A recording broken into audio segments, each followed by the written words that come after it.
কাউন্টারে আগুন লাগিয়ে দিয়ে আপনারা সেই অবস্থা দেখতে পাচ্ছেন। টিকিটটা চুরি করে টিকিট বিক্রি করে, বাধ্য টিকিট বিক্রি করে 300 টিকিট 600 টাকা বিক্রি করতেছে।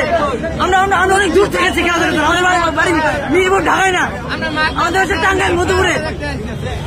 অনেকে অবৈধ আমরা ফ্রিতে ঢুকবো, আমরা টাকা দিয়ে ঢুকবো।